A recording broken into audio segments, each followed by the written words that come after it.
Welcome into the Sportsmemo, sports betting podcast for Tuesday, December 18th, the NHL edition with our NHL betting expert, Andrew McGinnis. McGinnis, welcome to the podcast. How are you? Drew, we're doing pretty good. Kind of disappointed. I had some tech problems earlier on in the day. Supposed to do a video with the Prez and Carmine Bianco, but really excited to be here talking sports, talking hockey with you. And I got to say, would love to be there in Florida with you right now, Drew. We got absolutely snowed in last night in Halifax, and it's kind of just a great day to just talk some hockey, stay inside because it's a mess outside for me right now. Yeah, man. I feel for you, bro. I'm not sure how that all goes down with all that snow. In my opinion, fun to visit, but not sure how you do it up there north of the border, bro. But anyway, let's get into it. Tonight's card, we got a big NHL card starting 61, game number 62, Anaheim, New York Rangers. Total of 6 or 5.5 here, depending where you're shopping. Chris and Heritage showing 6. Looks like most of the Vegas shops at 5.5. Got a pretty big favorite here. New York Rangers minus 140-ish at home. How would you look to bet this one? Yeah, first of all, Drew, there's no way that the New York Rangers should even be that heavy of favorites, in my opinion. This Anaheim team has looked really, really good right now. They're 9-1 in their last 10 games. And they've just been producing. They've really been, winning, whether it's lower scoring games, higher scoring games. This is a team that's covering a lot of plus prices. Their past 2 games, they beat Columbus when they're a plus 150, and they beat Pittsburgh when they're a plus 155. So this is a team that's looking good. They're scoring, and we're seeing another rare 5.5 total, as we've talked about lots of times. 6 is the new norm for totals. And of course, this New York Rangers team is a team that I used to think was a huge under team. But as the season progressed, they've really turned into an over team. And we've got Georgiev in nets for the Rangers. He's kind of a vulnerable goalie in my eyes. He's someone that can't really control rebounds.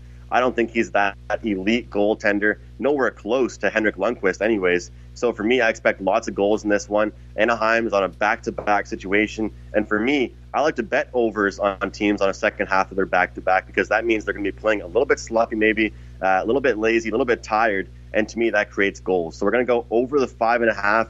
Like you mentioned off the top, shop around. Certain spots there's 6, certain spots there's 5.5. Make sure you get that 5.5 and go over the total.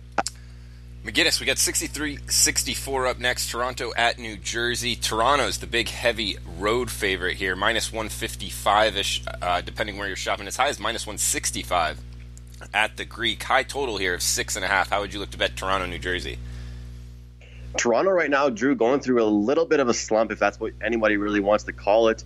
I'm looking right now. They've got 4 losses in their last 5 games. It's really unorthodox for them. And they're losing to teams that they really shouldn't be losing to, like the Carolina Hurricanes, like the Florida Panthers. But I got to say, that game last week against the Tampa Bay Lightning really proved to me that this Toronto Maple Leafs team has a lot of work to do before they're really elite and before they're really at that top spot in the Eastern Conference. They're laying some heavy price right now, headed up against New Jersey. And New Jersey, a team that I'm worried about. I'm worried about their depth of scoring. I'm worried about their defensive capabilities. And I'm really just worried about how they take care of the puck in their own end. So I think the obvious play would be to take the Leafs, but they're laying far, far too much juice. So what we're going to do here is I'm going to look at the under in this one, under 6.5, Drew.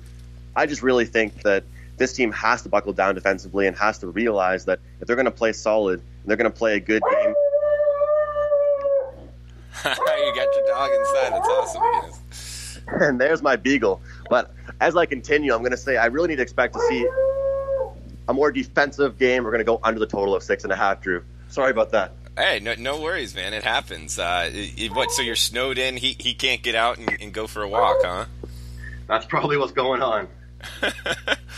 Most dogs, I'm guessing, don't like the snow. Actually, I had a dog that did like the snow, McGinnis. Does your dog like the snow? It's funny, Drew. He'll play in it sometimes, but I took him for a walk earlier, and the second the business was all taken care of, he turned around before I even did and wanted to go back to the house. So I love that because I don't want to be out there in the cold, and if he doesn't, that's fine with me. Yeah, for sure, man. Well, we got a couple left here. 65-66, Detroit at Philadelphia. 6.5 the total here, another high total, and a big favorite with the Flyers laying as high as minus 180 at Chris. Yeah, Drew, this is a game that I really wanted to talk about because it's very important to mention. Dave Haxtell finally fired for the Philadelphia Flyers, and I use the word finally because it was bound to happen. It was a long time coming. the city of brotherly love is supposed to be a city that has an elite hockey team every single year and puts forward great offenses. And that's not what we've seen so far. And I think Dave Haxtell getting fired is a rude awakening for this team. And for me, whenever I look at a team right after their coach gets fired, it's almost like a brand new clean slate, almost like you kind of just have to impress the team, your coaches, general manager all over again as a clean slate. The head coach is gone. Everyone has to sharpen things up. And we're seeing Carter Hart, a goaltender that hasn't played a game in the NHL this season, but he's an extraordinary goalie. He's got called up from the AHL. And look, Detroit, they've been a team that really has to buckle down defensively as well. They've allowed at least 4 goals in their past 3 games. But I'm going to look towards the under in this one as well. I think that this Philadelphia team, a lot of public are hammering the over in this one, Drew, simply because Carter Hart's making his first NHL start of the year. They're wondering how he's going to perform. For me, I really think they're going to buckle down defensively, put a great performance forward in front of him. And Detroit as well, as the season progresses, they have to turn to be an under team as well. So Dave Haxtell finally canned. Huge news in Philadelphia. And, of course, we're seeing a 6.5 number for this total. I've been loving taking unders on these 6.5s. I mean, we don't need to get too carried away. We started off with 5.5s, then 6s, 6.5s. We've seen 3 or 4 7s this season. To me, that total is far too high. We're going to go under the 6.5. And McGinnis, the next game up, we have 79 and 80, Tampa Bay, Vancouver. Is that correct? That is correct. And I'm seeing, an 11-game card tonight for Tuesday and only a 2-game card tomorrow, Wednesday. Is that normal in the NHL kind of scheduling? It is, Drew, and I'll be honest, it kind of bothers me. It's tough because, you have your days like Tuesdays, Thursdays, and Saturdays are usually the days where the cards are absolutely packed. And then you look at a day like tomorrow, like you said, where there's just, very, very small amount of games. It's kind of tough, especially when you're handicapping the sport. You kind of want to be able to look at it every single night and not have to worry about, hey, today it's 11, tomorrow it's 2. But I guess that's just the way it is. Yeah, I mean, do you know why the NHL does that? Is it because, teams wouldn't have to have shorter rests than the other? Or is it like Tuesday nights there's more people watching the NHL or any reason at all? This is just a guess, but I would assume it's TV probably and sponsorships, that kind of stuff, and also travel spots. I do think it is important to have kind of the same amount of rest, but as we know, sometimes you see a team on a back-to-back, sometimes this team's well-rested, but yeah, like you mentioned, it's a weird thing, and I don't want to give you the wrong answer here, Drew, but for me, I think it's probably just a scheduling spot for media and for TV rights. Makes sense. We got 79-80 here. McGinnis, Tampa Bay at Vancouver. This is a tough trip, a Florida team going all the way north of the border on the west coast here, and they're having to lay, minus 185 on the road, 6.5. This travel spot, I don't know it nearly as good as you, but it doesn't look good for Tampa Bay. What are you thinking about laying a big number here with the Lightning?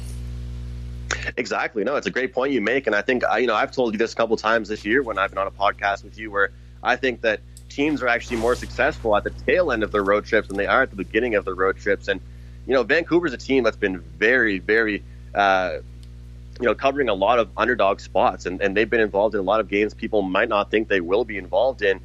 But look, I just gave out an under on a 6.5, and I told you guys that I love looking at unders with those 6.5 numbers. But with this one, I got to look over. We're seeing a 6.5 between these two elite teams, lots of goal scorers on both teams. I'll tell you, I watched the Winnipeg-Tampa Bay game Sunday night. I've never seen a team move as fast and move the puck and get up the ice so fast like this Tampa Bay team does. Grab your future right now for them to win the Eastern Conference. I can't see anybody stopping them, Drew. This team is so fast. They work so well together. They have so much depth down the middle. It's unbelievable. Cirelli, Point, Stamkos, every single night they're getting involved. And, of course, you've got a lot of production as well over on Vancouver with Pettersson, Virtanen, Besser, all those guys as well. And, as good as Vasilevsky's playing right now for Tampa Bay, he gave up a couple goals that he probably shouldn't have against Winnipeg. So in summary here, as they head to Vancouver, I'm going to look over the total of 6.5, hope for a really high-scoring, action-packed game here in Vancouver. So total over 6.5 in the Tampa Bay-Vancouver game. That's game number 79. McGinnis, is that the best bet for the podcast? That's going to be the best bet, Drew. And I want to make it clear. I was making sure I really wanted to say this because we had our NFL podcast together late last week, and I gave out an NHL pick. late in the podcast, near the end, and we had Vegas on a great spot. I loved it. It was against the Devils. Drew, they were up 3-0 in the first period, and they blew that lead and lost 5-4 in overtime. You and I are going to be doing several of these NHL podcasts, so I want to be completely transparent with the record. We are now 4-5 with our kind of best bets here, but I still love that spot. I like to recap losses, wins, just to make sure it's out there and let everybody know kind of what happened, because anybody that didn't watch the game just sees it as a loss. But for me, I see it as kind of just a broken opportunity. They were up 3-0, had an absolutely perfect start, and they go ahead and really collapse late in the game. So, we're going to keep treading along here, doing several more of these as the season progresses, but just kind of wanted to recap there. But Vancouver, Tampa Bay should go over the total tonight of 6.5. All right, Tampa Bay, Vancouver over 6.5. I got it locked in on my account right now. I'm riding with you, McGinnis. So best of luck, man. Let's get back to 500 on this. Yeah, let's do it. Absolutely. And before we head out, just wanted to make just a quick little promo here. Use the code PUCKTIME, promo code PUCKTIME, on my page here at Sportsmemo. You can get a week of my NHL plays for just $39. There you go. He's Andrew McGinnis. I am Drew Martin. We'll be back very shortly, under an hour, with Rob Vino's college football. Next 6, 7, 8, 9 bowl games here for the rest of the week. We'll be right back with you. Guys, thanks for tuning in. Best of luck to you, McGinnis. Thanks for the time. Best of luck with your bets.